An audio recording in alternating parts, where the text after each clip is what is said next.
Hallelujah. Amen. Idam kita kia le. Iding tau dia le. Nang le keyong bol pasien apat ding hiang. Amen. Lai sang thuần chi ama in. Imo nak hem pe ong mai sakin.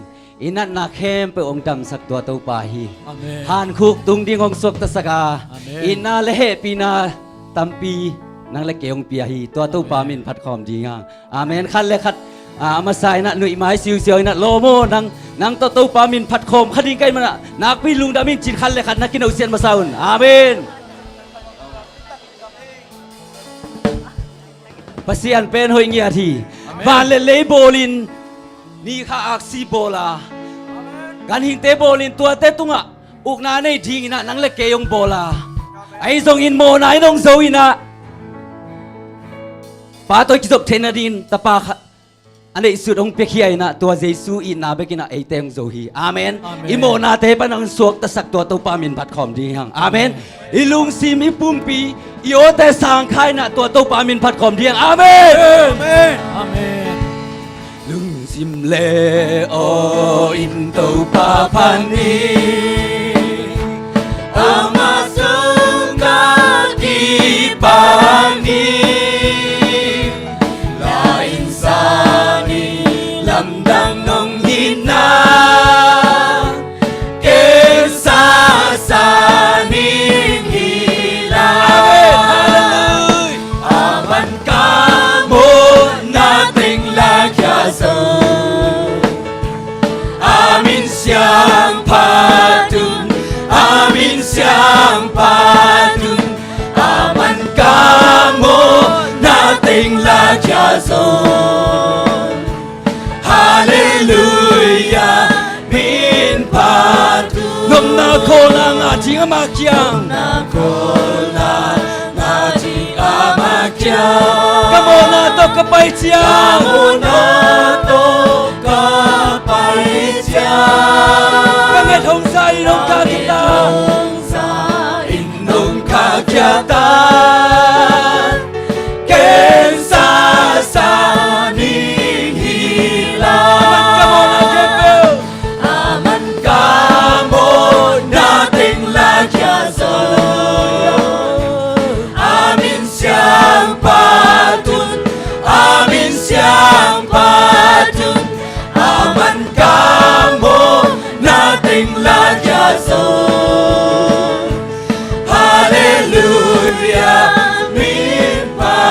Kahutop dong ina mapaning Kahutop dong mapaning Sina kasomanina Sina kasomanina Amapating aton tungina Amapating aton tungina Kensasaning Kensasaning Ikaw pala tulong na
Amin siapa dun aman kamu nating lagyason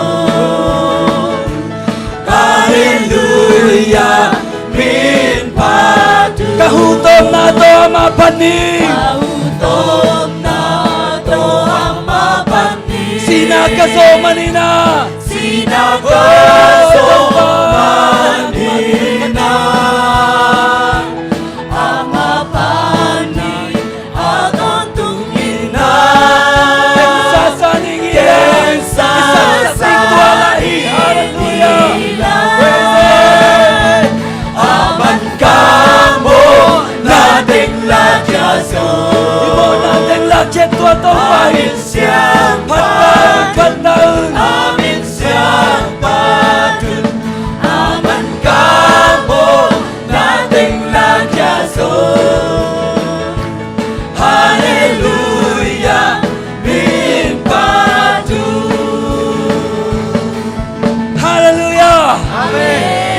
khem pe la ches to to pai amen to pa hoi ke tu a thum be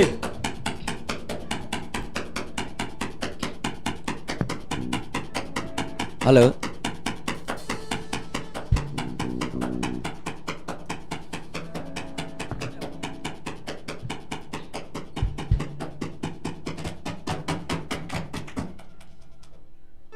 hello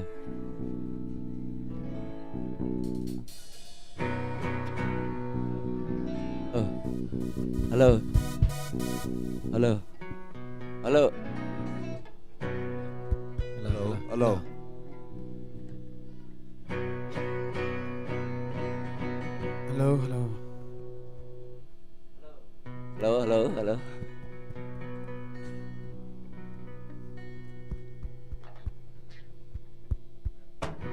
hello hello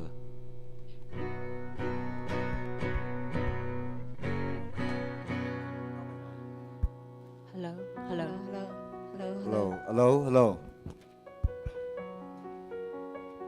hello sia thong no gen ma bang ngan mai tai ba mai ma ma hi ipasian pen na khem pe hi thei pasian ni amen Amen. suat ta takin phan no min na chi khem pe ong pai hiaun to pa min la na la dian na toi zung to to pa min phat khom thiang amen Amen. to pa hoi ke tu thum ve khan ni chum to pa hoi ke tu to pa hoi ke tu to pa hoi ke tu amen Hallelujah. Tâu pa hoi kênh quan sunga hà ni chum Tâu pa hoi kênh quan sunga Tâu pa hoi kênh quan sunga Tâu pa hoi kênh quan sunga amen Hallelujah. Tâu pa hoi ina sem na ai songin sangka te sangka na inom na khol sin na ai songin tâu pa hoi nya di hà ni chum Tâu pa hoi kana sem na Tâu pa hoi kana sem na Tâu pa hoi kana sem na amen Hallelujah. Tâu pa hoi apol pisunga hani chum Tâu pa hoi apol pisunga Tâu pa hoi apol pisunga Tâu pa hoi apol pisunga amen Tâu pa hoi aton tungi amen aton tunga hoi den pasiani Amen. hani chum Tâu pa hoi aton tungin Tâu pa hoi aton tungin Tâu pa hoi aton tungin amen Amen. ahoy ton tung tua to pa min phat khom thiang amen Amen. thuman pasien tua to pa min phat ropia ibegin kun bek se yani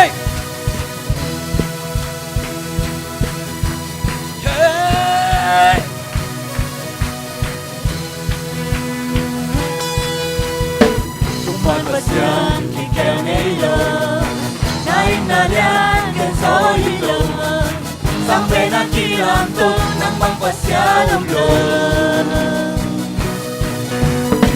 Nabanglingan kan sa ilong Nagupigang kiling ilong Sinarang leso Lord ay tukasaw-sawi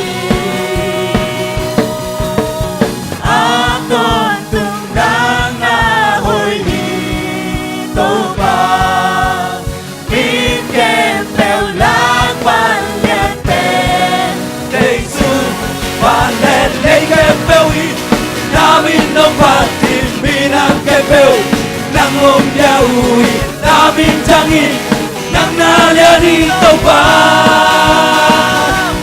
bangyan nakutein nalyan bisem so mai lamunde nagun sungomi ahoy pasyan nang ngarin runtahi Magpasyan kikayay Nakikemelo pasyan na pati Ay amen nalayan sa iyo Sa pinaginang ko Nang magpasyan ang Lord Nabangan natin sa iyo Nagumpigang kiligay Lord Sinarang leso Lord ay tukasaw-sawi Amen.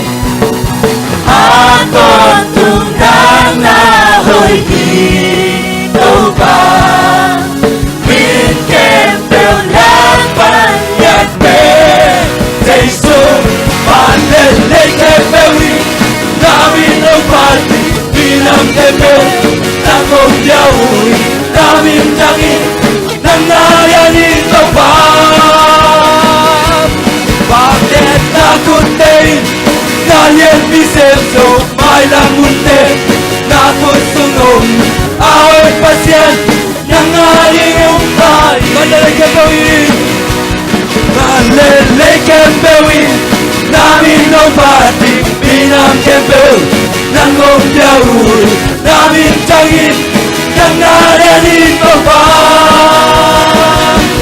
Bakit nakutin Dahil bisenso may lamunte Nakusungong ahoy pasyan ng narinong tayo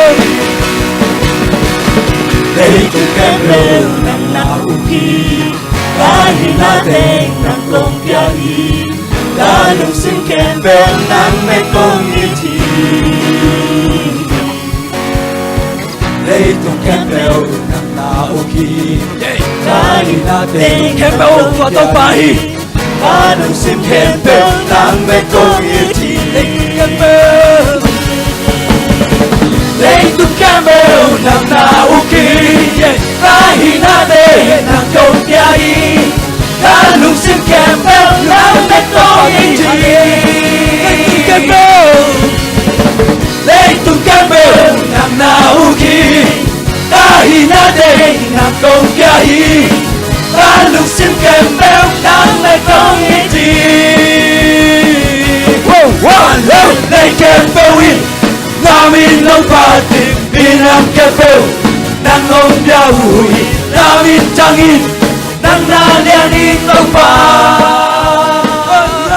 Panglen na buntayin Dahil bisenso may lamunte Nakusungong ahoy pasyan Nang naninong tayo Walay kembelin Walay kembelin Namin ang pating pinangkembel Nang umyahu Namin tangin Nang nalianin ang pa Panglen na buntayin Dahil bisenso may lamunte Nakusungong ahoy pasyan Nang naninong tayo Panatototo pa man eh Nang naninong tayo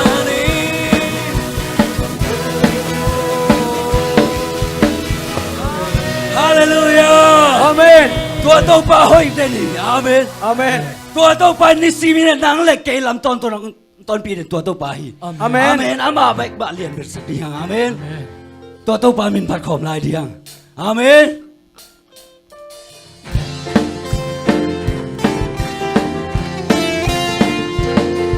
Tung akiem tadi Ông nhà hồn ta đình Con tung pa xa Cây sung nung ta hi Amen Abang hen na ko kiêu hoa mi Tu pa lian beli Con tung cung bi Cây sung nung ta hi Nung ta hi dây su Nung ta hi dây su Cây sung nung ta hi Han sung pa dây su Châu kỳ kỳ Cùng bi tô Không tu A vang lên na tô Thì chim dây su Liên bèl ta hê Come on na kempo hong mai sang sô Come on na kempo mai sang sô Cây hong sốt xiang sô Dây su liang ma Hangin ka đam sô Dây su song ka na Dây su song ka na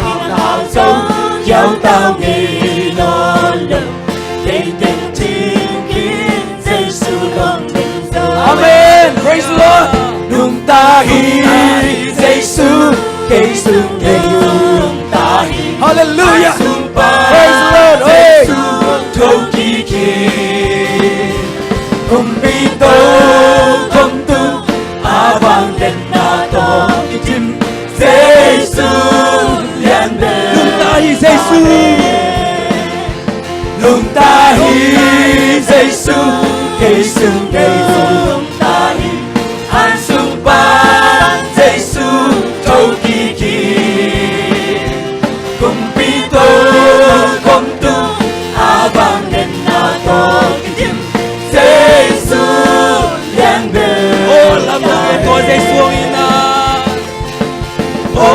lam đang nghe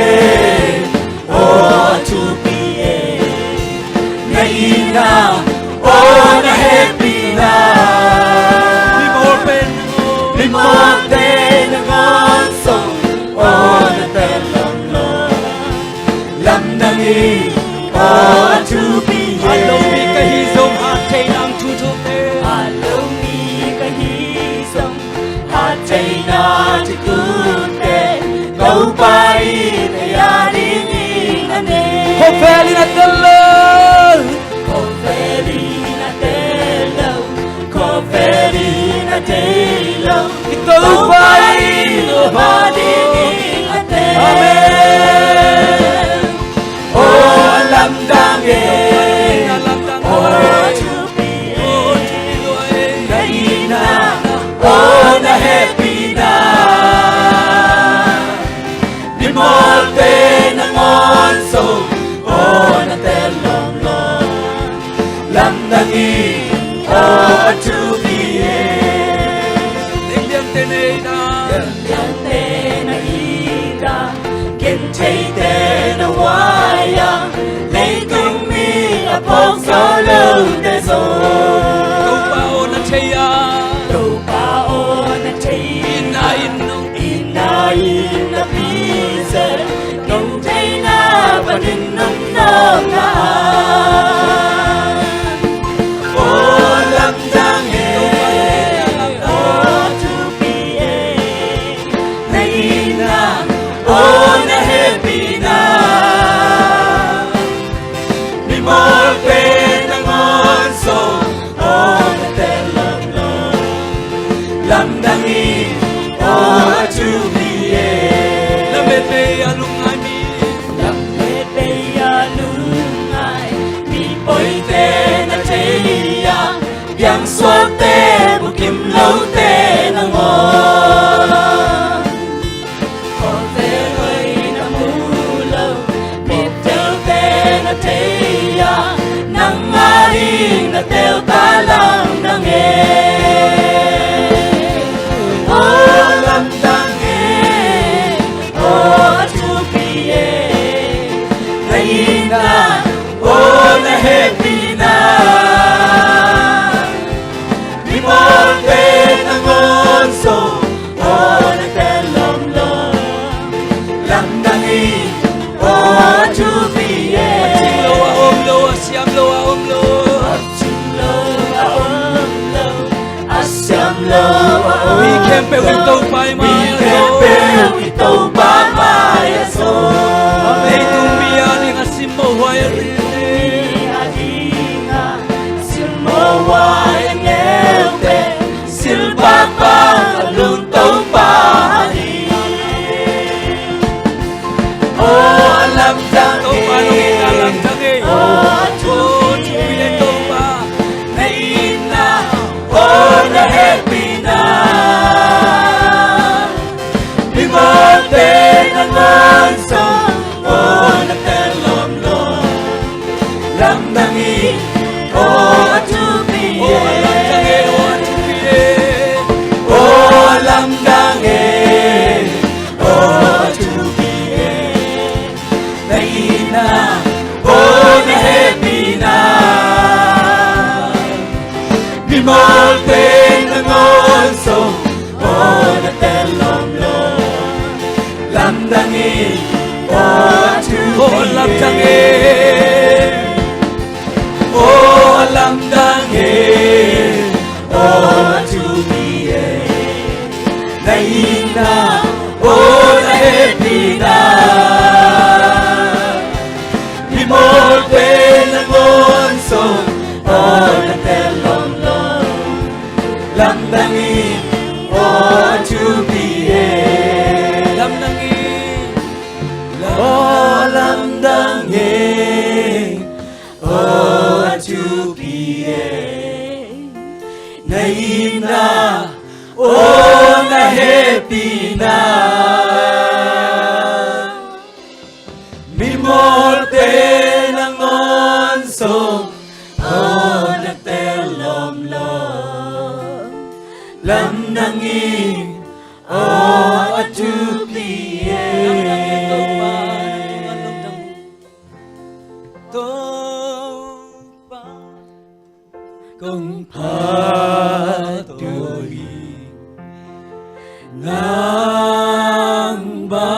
Adang pasyanom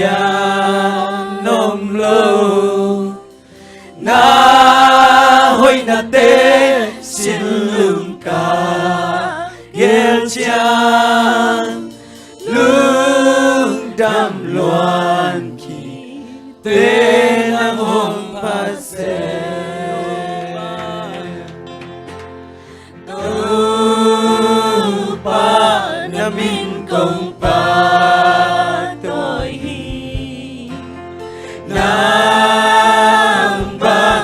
Adang pasyan om lo na hoy na te silung ka gil cha lung dam loan ki e nang hong panse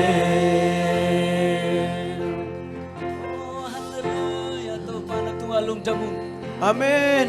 Ay nakipin ko te hong banay natualong damo. Amen. Hallelujah, to panang kong patoyoy. Amen. Oh, to panang maong patoyoy. Nang mahong lian sa kong.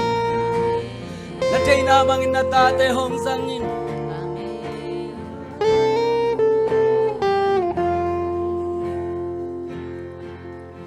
Xin mang lại toa lên na kim băng dinh sim leya của vạc Giêsu suni mang hồng tanga lung đây đi băng chín na van tâu không toang nu xia ít hoài lâu tê ít na đuôi hầu loạn la Kapil Manilo, kapil man hangilo kasyam na hangilo, kasyam na hangilo katinale, katinale kahoy na hangilo inain may sakso, inain may sakso inain siyang sakso, inain siyang sakso pasyang taring Jesus Jesus ito Kristo Amen. Ule kam hangilo, lekam hangilo nailelam hangilo, lelam hangilo luang nataktak Jesus lo buang amlo,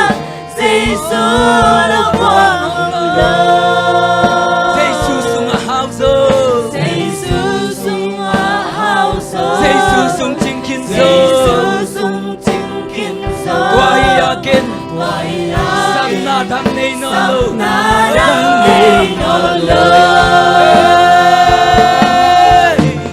Tâu ba kahutom na dompat pani Nung ina yan bang to katete dia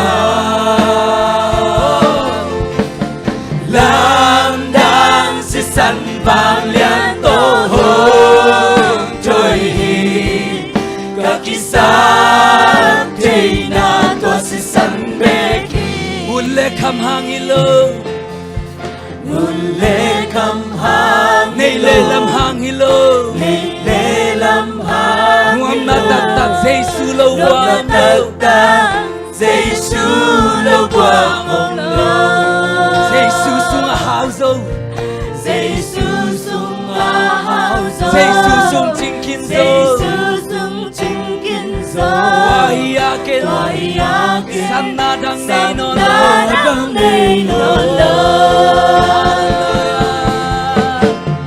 Tâu pa kahutom na dompat pani Nang inalian bang to katete dia Lam dan si san vang lian to hong trôi kakisam thế na tua si san Tâu pa kahuto tong inpani, Tâu pa kahutom na dompat pani Nung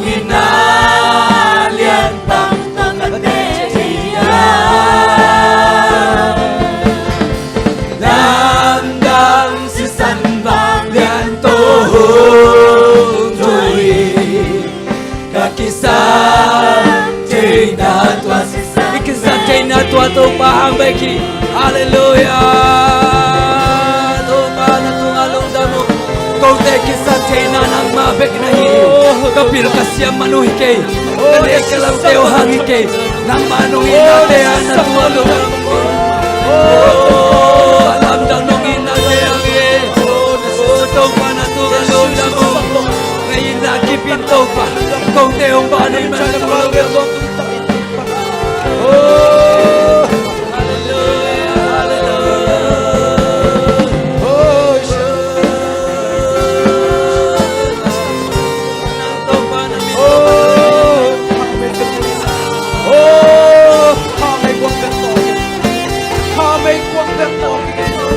Oh, the coming factor walking.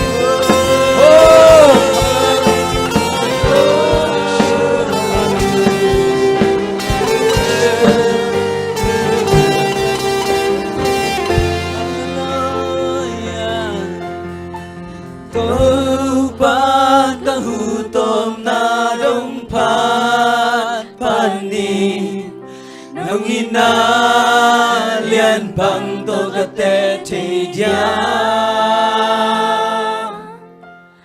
lam dang si san vang lian to ho thoi kat kisah Tina tua si san beki Kisah China tua si san beki. Kisah Tina tua si san beki Kisah China tua si sanang beki. Kisah Tina tua si san beki Hallelujah. Tua tu pa khut ben na pe lai di. Amen. Hallelujah. Tu pa lung damu. Ibe kim tu king ni tua tu pa tung lung damang. Amen.